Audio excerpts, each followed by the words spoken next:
Amigas e amigos do Nocaute, novamente um grande prazer estar aqui para comentar alguns assuntos da atualidade brasileira. Obviamente, é impossível não comentar esse o assunto mais momentoso dos últimos tempos, juntamente com esses cortes de educação e outros aspectos também muito graves que nos preocupam. Mas essa questão da crise entre os militares e certos setores do bolsonarismo, e obviamente isso chegou a um ponto que é impossível esconder e é impossível deixar de mencionar como algo muito importante dentro do conjunto de forças que compõem o atual governo. Eu acho que aí, eu não vou entrar em todos os comentários, porque isso eu mesmo tenho falado, outras pessoas têm falado muito, mas eu queria comentar um aspecto especificamente. O que me espanta nisso tudo, o que me chama a atenção, não é, não é o fato do o escritor, o astrólogo, o filósofo, sei lá o que ele é, da Virgínia, fazer esses comentários. E nem tampouco só certas pessoas muito ligadas ao presidente reproduzirem. Mas é o que há, digamos assim, de audácia de continuar nessa linha, do próprio presidente continuar nessa linha, depois das ofensas gravíssimas, nunca ouvidas, né? Eu acredito que nem mesmo as pessoas durante o governo militar, ditadura militar, falavam dessa maneira. Podiam ter outros adjetivos, né? Criticar, mas não dessa maneira. Baixo calão e em relação e atingindo o próprio caráter, a integridade das pessoas. Muitas delas eu conheço, aliás, são generais muito competentes, para citar dois com os quais eu convivi bastante, não só como ministro da Defesa, mas até em função também das atividades que eles desenvolveram nas Nações Unidas, o Santos Cruz e o Floriano Peixoto. O Santos Cruz é que tem sido mais alvo das críticas, isso chama muita atenção, um general de destaque internacional, né, tanto que foi escolhido pela ONU para, já em função do que ele tinha feito no Haiti, para chefiar a maior missão, quer dizer, maior e mais assertiva, mais robusta, com mandato mais amplo, que foi que era a missão no Congo. E ele lá chefiou por mais de 2 anos, inclusive tendo os tempos prorrogados, etc. Então, uma pessoa como militar de valor indiscutível. Me chama muita atenção que ele seja objeto, não é críticas, é de xingamentos, e que isso de alguma maneira seja aceito, né? E corriqueiro, que a pessoa que fez esses xingamentos receba o mais alto grau da condecoração da Ordem de Rio Branco, fugindo até do regulamento da própria Ordem do Rio Branco. Não posso dizer que aquilo seja uma coisa rígida, porque sempre pode ser que tenha alguma flexibilidade, mas ali fala-se que a Ordem do Rio Branco, no grau de Gran Cruz, é apenas para ministro de Estado, presidente das Cortes Superiores. Eu creio que nem parlamentares que não sejam presidentes das casas recebem. Então, ele, o Olavo de Carvalho, recebeu uma ordem superior, Gran Cruz. Né? Eu me recordo, se você fosse dar a ordem, por exemplo, para um artista, uma pessoa famosa, você daria na ordem no máximo, talvez, de grande oficial. Mas, enfim. E aí, então, isso, obviamente, depois, já que esses conflitos haviam começado, significa um endosso, praticamente, às atitudes dele, ainda que depois se diga que cada um tem a sua opinião, mas de qualquer maneira é um endosso. Mas o que me chama a atenção nisso tudo é que isso não é gratuito, porque muitas das pessoas que criticam a ação, o governo e o presidente, inclusive os editoriais da mídia, criticam como se fosse uma fraqueza, um defeito, uma falha, talvez um erro. Mas eu acho que é um aspecto mais importante que escapa muitas vezes a essas críticas, é que isso corresponde a uma determinação. Quer dizer, é isso que é falado, não é só as críticas aos militares, mas a maneira como essas coisas são expostas fazem parte de uma visão militante, e assim confessada, porque dito pelo próprio presidente que ele foi eleito por causa disso, uma ação militante em favor de uma pauta conservadora. Chama de conservadora, eu preferiria chamar de reacionária, porque os conservadores, eu convivi com muita gente conservadora com quem era perfeitamente possível dialogar. Essa pauta é uma pauta reacionária, que inclusive não se baseia num discurso racional, na defesa de argumentos, mas sim numa questão de atitude emocional que é explorada e emoções muito que movem as pessoas, mas que na realidade são fruto de manipulação, como medo, ódio, etc.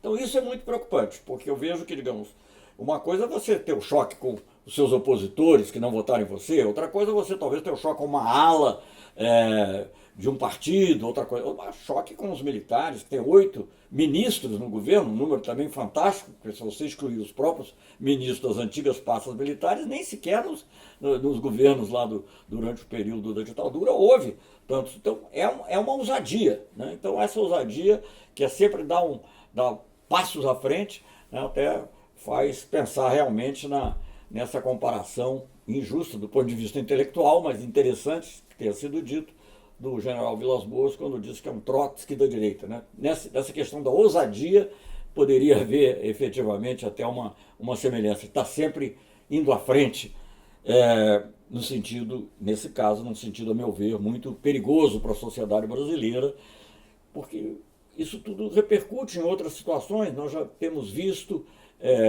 aqui outros políticos conservadores, ou digamos liberais, né, tipo Alckmin, se queixar do clima de ódio que existe na sociedade, enfim, vários outros aí que têm se manifestado a respeito, e obviamente com o impacto, inclusive, da imagem, eu não gosto muito dessa palavra imagem, porque ela foi muito manipulada, mas enfim, da visão que se tem do Brasil no exterior, né, algo realmente muito, muito chocante, que o presidente brasileiro não seja bem visto, digamos, pela elite pensante de Nova York. Né? É muito.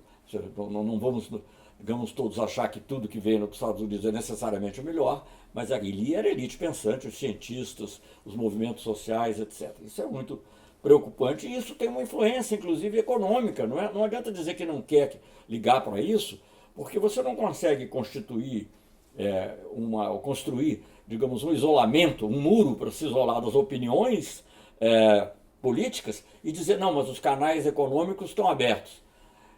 Não é assim. Algumas empresas irão, mas muitas outras hesitarão, como aconteceu agora, quando várias delas hesitaram e saíram, inclusive, do apoio ao evento que seria da Câmara de Comércio, né? Inclusive Financial Times. Então, isso não se pode ignorar que isso tem um impacto, inclusive, nos investimentos.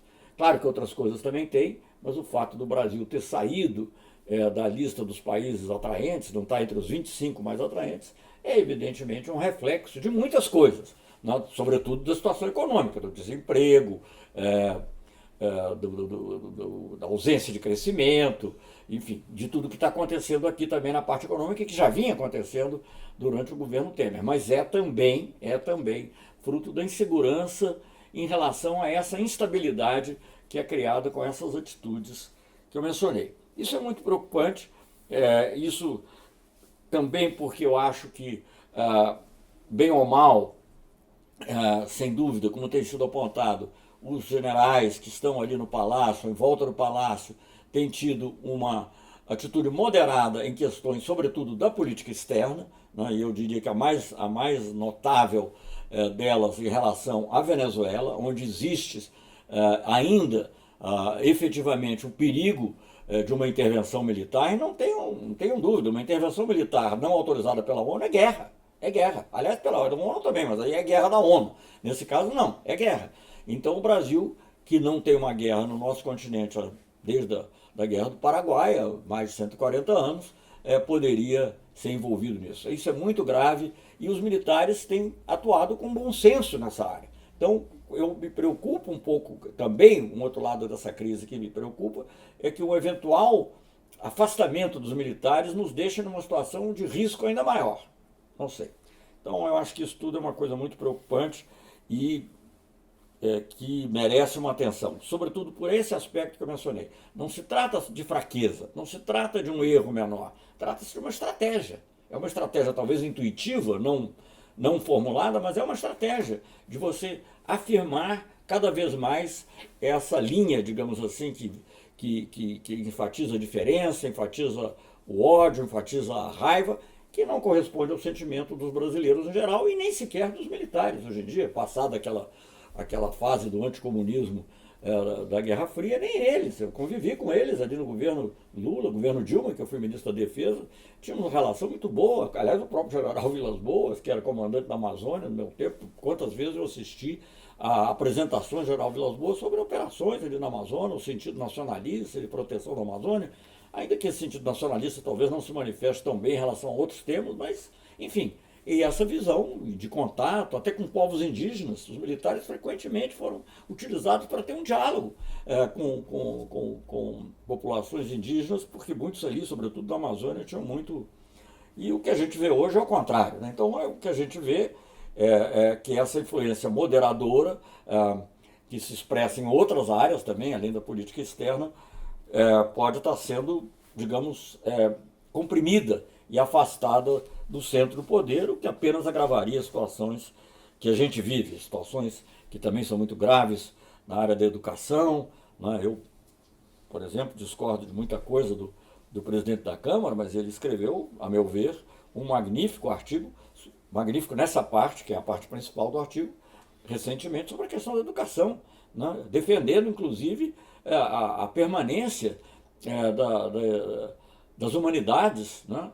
Até citando um escritor israelense que recentemente, num livro, mesmo escritor que escreveu aquele Yuval, que escreveu aquele livro Sapiens, e que menciona que de cada vez mais a profissão que vai ser mais, pela qual vai haver mais procura, vai ser de filósofos, de pessoas que sejam capazes de atuar no domínio dos valores e do conhecimento mais amplo, uma vez que as questões mais práticas vão ser, que hoje a gente considera prática, são ser cada vez mais resolvidas pela inteligência artificial. Então há toda essa preocupação com a política externa, com a educação, talvez sejam os dois lados do governo. Tem muitas outras coisas também na área econômica, evidentemente, mas que tem implicações para as outras áreas, mas essas duas, digamos, uma ideologia não só conservadora, mas realmente reacionária, está mais presente. Fico muito preocupado com isso. E vejo outras manifestações também preocupantes, essa maneira, digamos assim, um pouco desrespeitosa, que se refere até ao nosso vizinho, nosso principal, eu costumava dizer com a Argentina, não é só uma parceria estratégica, é a mais estratégica das nossas parcerias, né? E vejo, digamos, a Argentina ser objeto de referências desairosas que não tem nenhum cabimento. E me lembro quando aconteceu o contrário, como houve reação. Não no governo, estou falando do governo Lula, não, estou governo Itamar Franco. Quando eu era ministro também, me lembro que o Menem, teve uma menção infeliz ao salário mínimo brasileiro e evidentemente, isso também causou uma reação muito grande. Então, essas coisas todas preocupam e vejam bem, não é uma questão de direita e esquerda, porque lá o Macri está querendo conversar com a Cristina Kirchner. Então, essa questão do diálogo me leva a um outro tema, a necessidade de diálogo na sociedade brasileira.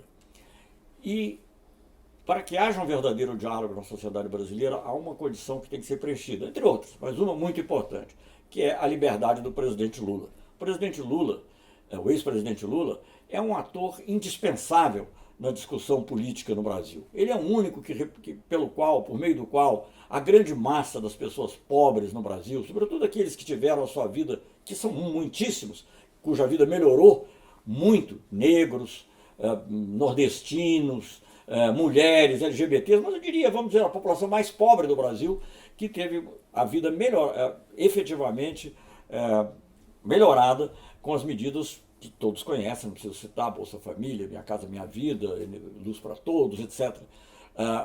Sem falar no crescimento do salário mínimo e tudo mais. Então, o presidente Lula é um ator indispensável. E confesso a vocês que, digamos assim, tendo sempre um certo otimismo, fui vendo assim que parecia que havia sinais, bem ou mal, apesar das limitações, a decisão do STJ, que não foi correta, porque não inocentou, naturalmente, mas, usando as palavras dos advogados, um primeiro passo, né? Você vê também a decisão do STF, finalmente, permitindo as entrevistas do presidente, né? Que a primeira teve repercussão muito grande, né? Internacionalmente teve muita repercussão, no Brasil menos, porque a televisão aberta, obviamente, nem sequer mencionou, e os grandes jornais muito pouco, né? Afora a própria entrevista que saiu na Folha, mas muito pouca repercussão para a grande massa da população. E agora havia uma entrevista que ia ser também publicada por uma rede aberta de televisão. Não é talvez de maior audiência, mas é uma rede aberta a qual muitos poderiam ter acesso. E aí, na última hora, né, depois de anunciado, 2 vezes, até com adiamento, depois novamente, pela Rede TV, ela não foi ao ar. E aí é uma dúvida que nós temos que nos perguntar o que aconteceu. A explicação que foi dada realmente não convence ninguém, porque o que eu li aí nos jornais é que a Rede TV diz que não, isso aqui faz parte de um projeto com a BBC. Eu sei que faz, mas e que então a BBC tem exclusividade. Será que só descobriram isso no dia ou na véspera da entrevista ao ar? Por que então a Rede TV foi ao Supremo Tribunal, se deu o trabalho de ir ao Supremo Tribunal Federal para que obter o direito de que essa entrevista fosse ser feita e também com a perspectiva de que fosse veiculada por ela? É preciso ser muito ingênuo para achar que isso se deu por uma razão comercial ou de programação, ou que ela só tenha descoberto no final que havia uma exclusividade da BBC. A suspeita é que qualquer cidadão minimamente informado tem, é de que pode ter havido uma grande pressão. E nesse caso, eu me pergunto, será que não era uma tarefa do Ministério Público que se carrega de, não vou falar das outras coisas, mas que se carrega de tantas vezes de defender aquilo que se chama o interesse difuso da sociedade, meio ambiente, outras questões. Não é o caso aqui de cuidar de um direito absolutamente fundamental, previsto na Constituição, que é o direito à informação? Está ali, no artigo 5º, inciso 33 da Constituição, o direito à informação é um direito fundamental. Então quem vai zelar esse direito que é meu, que é seu, que é de toda a população, quem está zelando por ele? É preciso que alguém esteja zelando por ele. Não é o caso, acho eu, nem de uma ação individual, é uma questão pública. Depois pode até, digamos, se comprovar, o que eu acho altamente improvável, né? Até, digamos assim, inverossímil, que não houve pressão nenhuma, que foi uma decisão. Mas, enfim, é o caso de uma interpelação. Acho eu de uma interpelação, de uma questão, até de uma eventual investigação. Então, o que eu vejo, assim, o Brasil, eu fico muito preocupado. E, como eu disse, isso aí está ligado. O direito à expressão do presidente Lula, quando ele for solto, a capacidade dele de se comunicar, isso é fundamental para nós entendermos que a sociedade brasileira só vai encontrar o seu rumo quando houver um diálogo amplo na sociedade. Bom, foi eleito o governo, vai fazer suas políticas, muito bem, mas muito bem ou muito mal, mas enfim, nós tem que discutir racionalmente. E é isso que eu acho que, sobretudo, não se trata de velha política ou nova política, isso tudo é uma bobagem. Né? A política sempre teve aspectos da velha e da nova sempre. Né? E eu acho que quando se enfatiza muito de nova política, eu fico muito temeroso, porque sempre assim, todos os sistemas ditatoriais se apresentaram como o novo. Né? Aqui mesmo, entre nós, o Vargas, no período, tem muita simpatia por muita coisa que o Vargas fez, mas na época do autoritarismo dele, da ditadura, era a nova política do Brasil. Né? As pessoas se esquecem, mas está lá, nos livros. Então eu acho isso. Sem a liberdade do presidente Lula, sem a capacidade dele de participar de um amplo diálogo nacional sobre questões como essa, a Previdência, tem coisas que têm que ser feitas, eu não sei. Certamente não tirar os recursos das pessoas idosas, das pessoas que têm direito ao benefício continuado, enfim, pessoas que começaram a trabalhar com 15 anos, nada, isso não pode acontecer. Agora, tem que fazer alguma coisa? Não sei, é possível que tenha, mas tem que haver um debate nacional, amplo, e aí toda essa questão da discussão, a CNBB voltou a enfatizar agora, já um documento importante emitido pela reunião da Conferência dos Bispos, enfatizando a necessidade não só da atenção aos pobres, aliás, o documento é muito bom, eu recomendo muito a leitura, mas também também não só a atenção aos pobres, mas a participação popular nas decisões. É isso que nós precisamos recuperar, o discurso racional, a participação popular, o envolvimento de todos. E ninguém encarna isso como o ex-presidente Lula, é um fato real. Você pode concordar ou não com as ideias dele, só não pode ignorar, porque se você ignorar, você está ignorando o povo brasileiro.